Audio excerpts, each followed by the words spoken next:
अण प्रत्यय के प्रकरण में कल हमने चर्चा की थी कि भिक्षादि गण में अण प्रत्यय का प्रयोग होता है और वो भी समूह अर्थ में।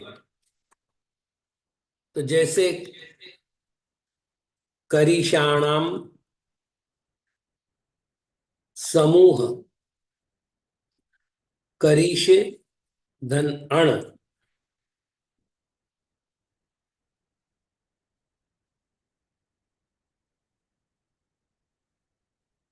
न का लोप हुआ, अंतिम स्वर का लोप हुआ और पूर्व स्वर की वृद्धि हुई।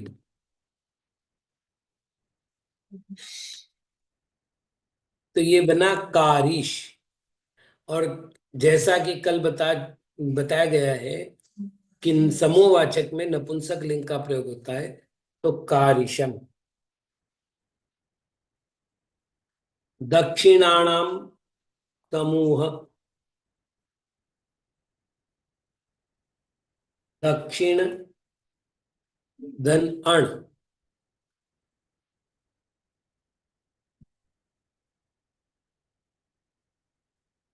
न का लोप हुआ, अंतिम स्वर का लोप हुआ, पूर्व स्वर की वृद्धि हुई, तो दाक्षिण बना।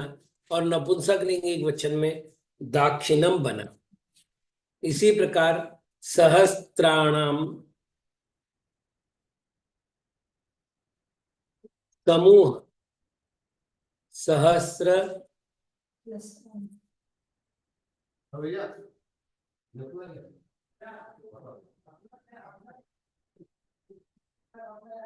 न का लोप हुआ, अंतिम स्वर का लोप हुआ, पूर्व स्वर की वृद्धि हुई, तो सहस्र बना। और नपुंसक लिंग में सहस्त्रम प्रथमा विभक्ति का एक वचन बना। तो ये कल के विषय की पूर्णता हुई। भिक्षादि गण में तस्य समूह अर्थ में अण प्रत्यय का प्रयोग होता है। अब कह रहे तदस्मिन अस्तीति देशे,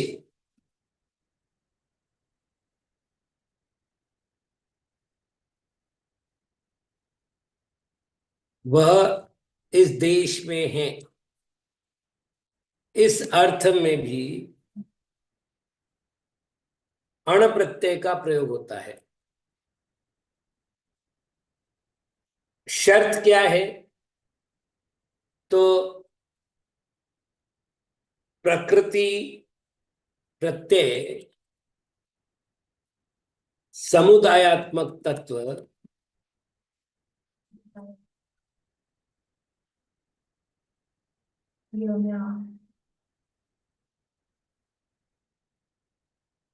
देशवाचक हो।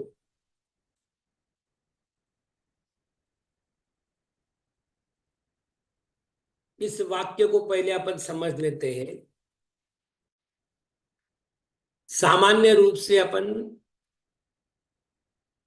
देश कहने बात करेंगे, जैसे आज की तारीख में Bharat, Pakistan, America, England, Japan, है ना।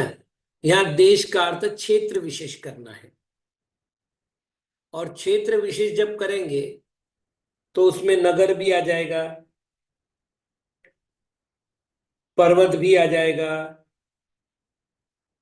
मतलब जो भी स्थान विशेष है प्रकृति प्रत्यय का, यानी मूल जिसके साथ प्रत्यय लग रहा है उस प्रकृति में समुदायात्मक तत्व यदि देश का वाचक हो, प्रकृति और प्रत्यय मिला करके, जैसे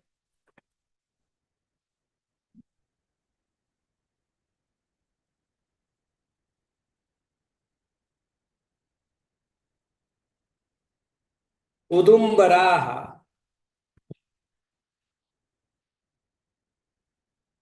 सन्ति अस्मिन् देशे। मेरे पास एक वाक्य है, ठीक। तो अण प्रत्यय का प्रयोग करना है औदुंबर धन अण,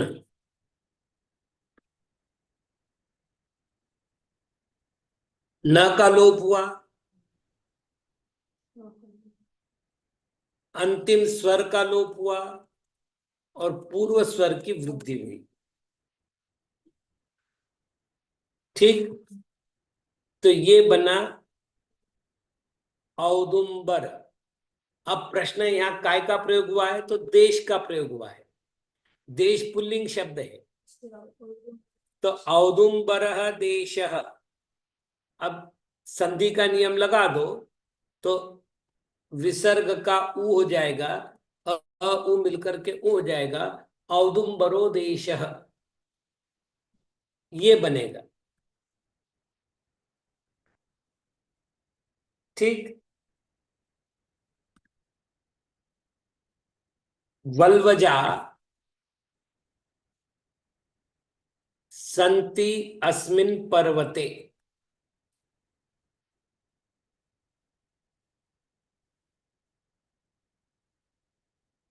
तो वल्वज अण, वल्वज एक प्रकार की घास है, मतलब तृण विशेष का नाम है वल्वज।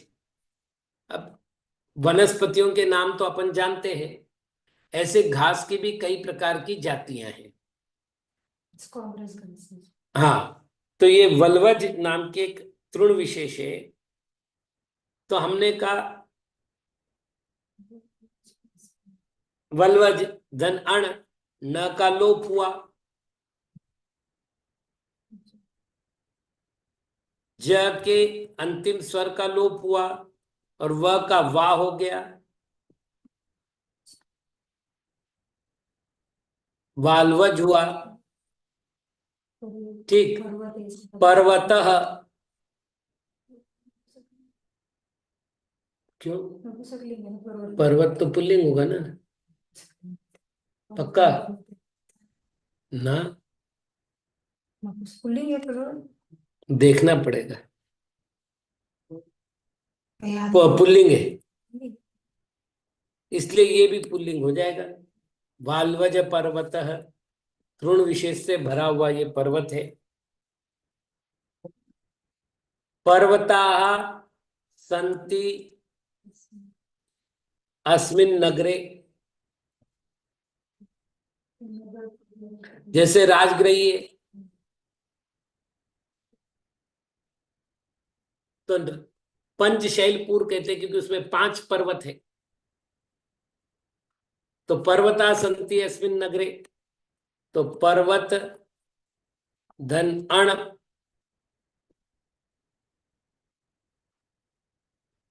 न का लोप हुआ, अंतिम स्वर का लोप हुआ, पूर्व स्वर की वृद्धि हुई,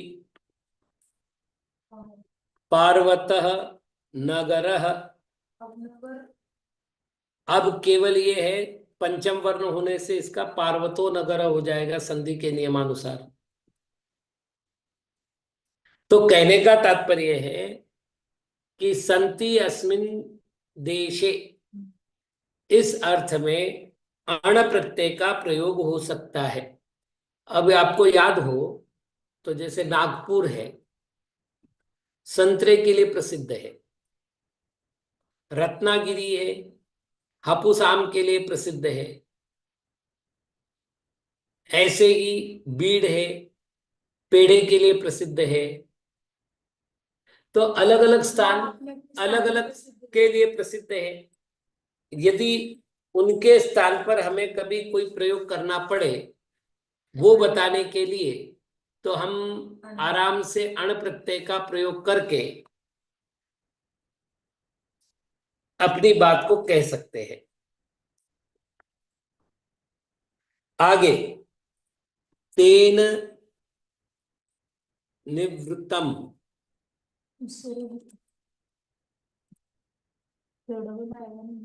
उससे बनाया गया या बसाया गया, ये 2 अर्थ होंगे तेन निवृत्तम। ठीक, तृतीयांत प्रातिपदिक हो तो अण का प्रयोग होगा। शर्त क्या है? प्रत्ययांत शब्द देशवाचक होना चाहिए।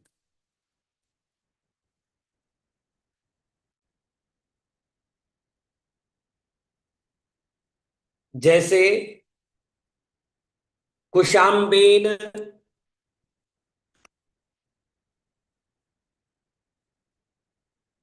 निवृत्ता नगरी। कुशाम्ब नाम का एक राजा हुआ इतिहास में, और उस कुशाम्ब नाम के राजा ने अपनी राजधानी के लिए एक नगरी का निर्माण किया। तो कुशाम्बेन निवृत्ता नगरी, तो कुशाम्ब धन अण,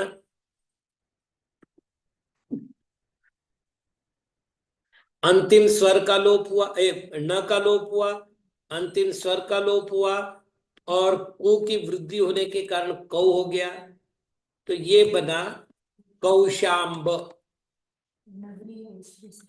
अब चूंकि यहां पर नगरी की बात चल रही है, इसलिए कौशाम्ब शब्द को पहले तो स्त्रीलिंग बनाना पड़ेगा। तो स्त्रीलिंग के लिए गिप प्रत्यय,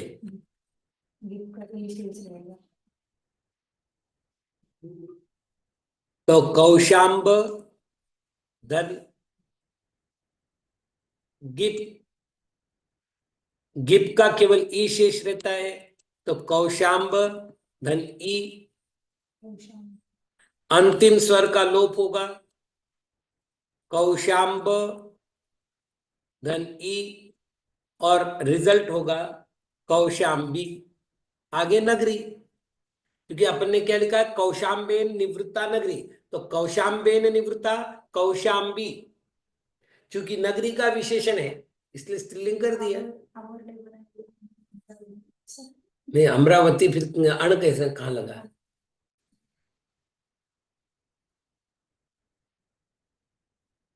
चलिए, ऐसा ही एक और, सहस्त्रेण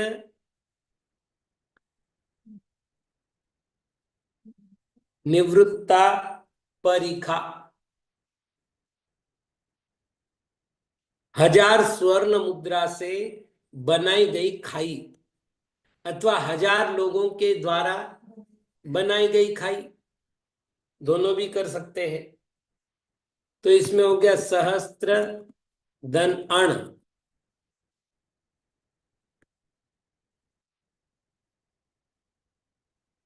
न का लोप हुआ,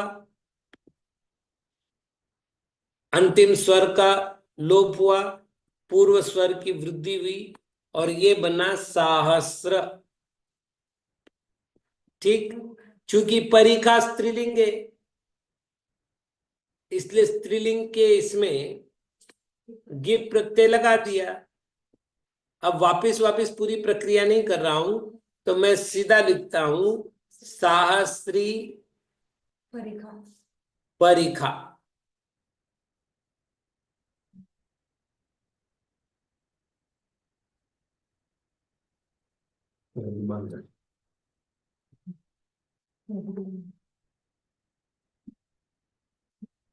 चलिए अगली बात करते हैं।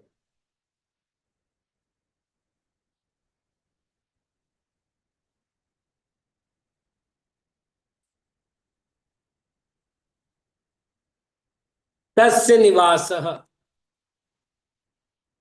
अर्थात उसका निवास। मैंने पहले ही कहा था कि सबसे बड़ा प्रत्यय अण प्रत्यय है। 16 अर्थों में तो कम से कम प्रयोग होता है, कुछ लोगों ने तो 27 अर्थ माने हैं। तो अब आज ही देखो, तेन निवृत्तम, अभी हो गया तस्य निवास, उसके रहने का स्थान है ना, उसका निवास। अब ये जो है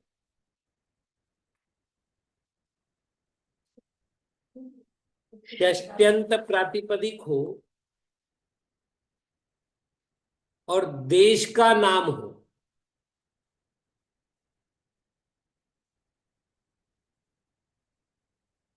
वापिस देश का अर्थ देश नहीं लेना है, अभी अपन ने बता दिया, क्षेत्र विशेष। ठीक है, जैसे शिवी नाम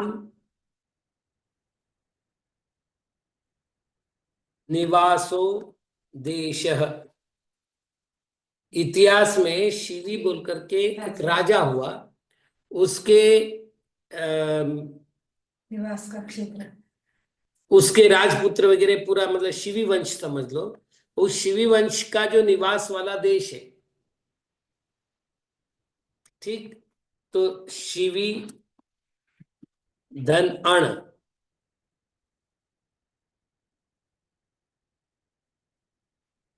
अंतिम स्वर का लोप हुआ, प्रणव का लोप हुआ, फिर अंतिम स्वर का लोप हुआ और ई का आई हो गया,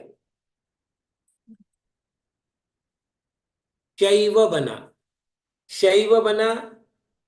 अब प्रश्न है कि देश आगे लिखा है अपन ने, तो देश क्या है? पुल्लिंग प्रथमा एक वचन, इसलिए यहां पर आएगा शैव देश। वास्तविक विसर्ग का ऊ हो जाएगा आगे, शैवो देश।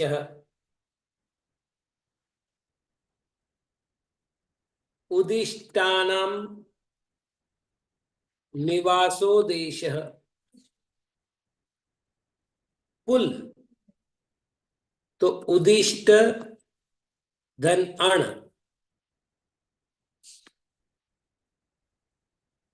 न का लोप हुआ, अंतिम स्वर का लोप हुआ, ऊ का औ हुआ, तो ये हो गया औदिष्ट देश। चूंकि देश प्रथमा एक वचन है, इसलिए औदिष्ट विशेषण होने से प्रथमा का एक वचन हो गया।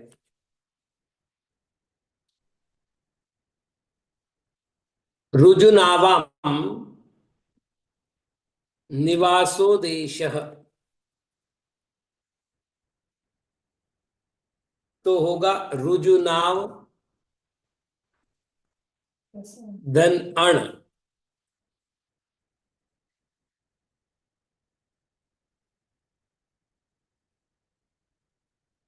ठीक, न का लोप हुआ,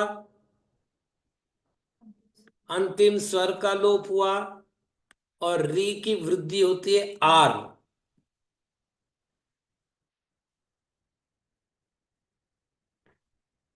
ठीक, तो ये शब्द बना आर जू नाव देश। ये ऋजुनावाम, ये षष्ठी है। जी, बहुवचन। किसका? ऋजुनाव का। रुजुनावा, नावाम होता है ना, षष्ठी बहुवचन। नावाम, नावाम ही है। नावाम।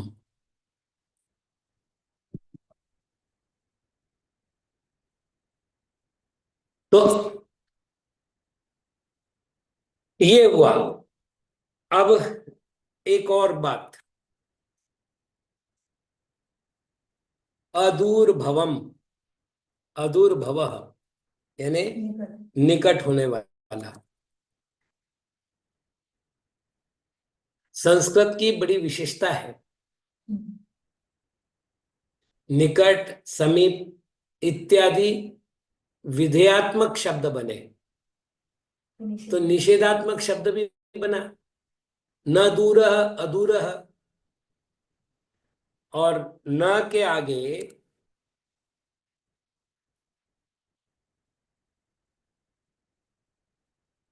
व्यंजन है, इसलिए न का अ हो गया, नए तत्पुरुष समास के लिए। तो न दूर अदूर, तो अदूर है अर्थात निकट है, दूर नहीं है। यदि ऐसा यदि अर्थ है तो इस अर्थ में अण होगा। अब चूंकि ये नियम से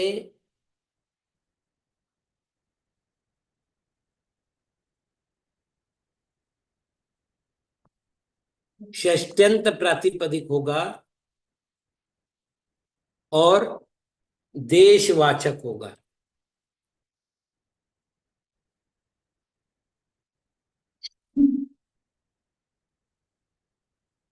जैसे विदिशाया अदूरभवम नगरम। दिशा से निकट ठीक, विदिशा के निकट में होने वाला नगर। तो क्या करेंगे हम? विदिशा धन अण।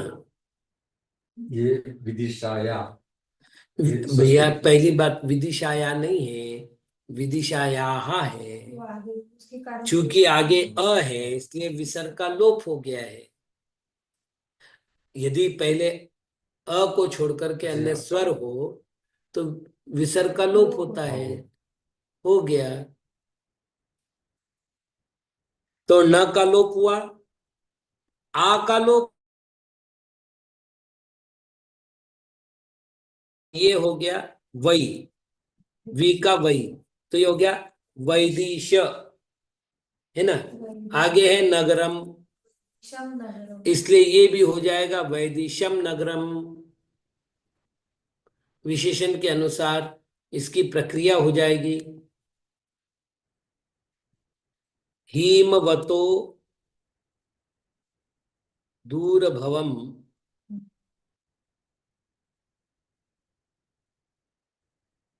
चित्रम। हिमवान पर्वत है ना, उसके पास का क्षेत्र, तो कहेंगे हिमवत धन अण।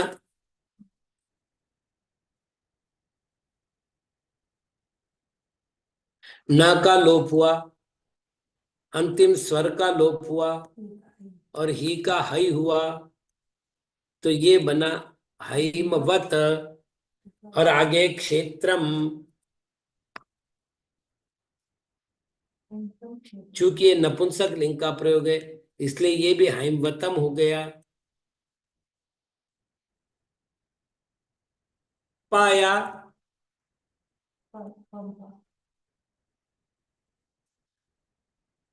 अदूर भवानी वनानी। पंपा के निकट ठीक, पंपा से निकट रहने वाले वन। पंपा सरोवर का नाम है। तो पंपा से हुआ ना, षष्ठी। पंपा के निकट में रहने वाला। देखिए कई बार अपन शब्द का जो प्रयोग करते हैं वो लोक प्रचलित शब्द, पंपा से निकट, लेकिन निकट के लिए कई विभक्तियां लगती है। तो महाराज जी यहाँ हेमवतः है, तो ये हेमवतः तो षष्ठी कैसे हो? क्यों? हिमवतः हिमवत षष्ठी कैसे हो? पहले तो हिमवत शब्द है मूलतः। तकार। हाँ, भगवत षष्ठी भगवतः यहाँ अपन हिमवत कर ही देवे, कोई बाधा नहीं आती, पहले से ही लोप है, कोई दिक्कत नहीं आती। क्योंकि उसके बिना हिमवतः नहीं बनेगा, अ होगा तो हिमवतस्य बन जाएगा, है ना। षष्ठी बनाने के लिए आपको उसको हलंत करना ही पड़ेगा, तकारांत बनाना पड़ेगा। तो पंपाया अदूर भवानी वनानी, पंपा सरोवर से निकट में रहने वाले। ये गुरुदेव आकारांत हुआ ना, पंपा पंपा। आकारांत पंपा आकारांत, तो आकारांत में स्त्रीलिंग के स्त्रीलिंग हिसाब है, से चलेगा। हाँ, पंपाया। चाहे पुल्लिंग हो तो भी हाँ जी। ऐसे ही चले। अब बात ये है कि यहां करो आप पंपा धन अण,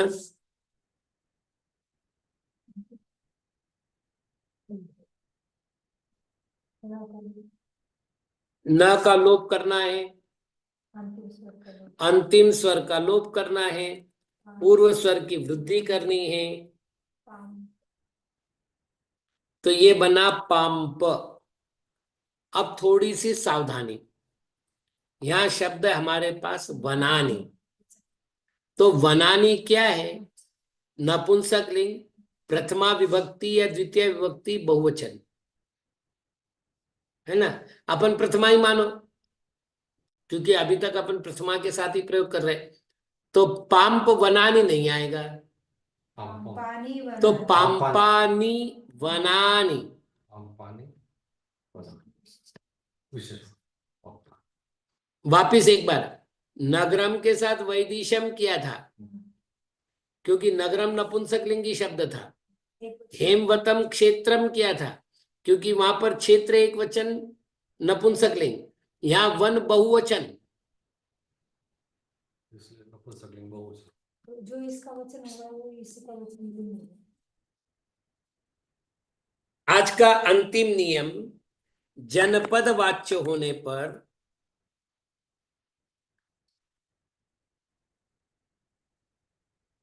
अण का लुप होता है।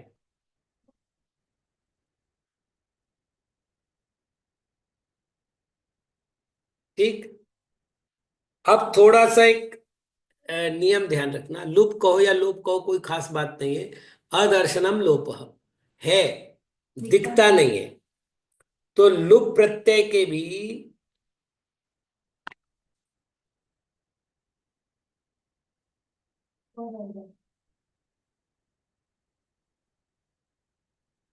लुप होने पर भी प्रत्यय के लक्षण पाए जाते हैं। एक सूत्र दिया है, प्रत्यय लोपे प्रत्यय लक्षणम। प्रत्यय का लोप होने पर भी प्रत्यय का लक्षण पाए जाते हैं।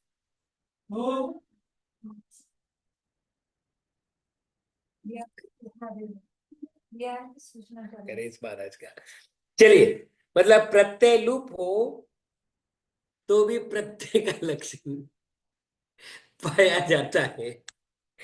और एक और बात, अवशिष्ट बचे हुए शब्द से प्रकृति के लिंग और वचन होता है।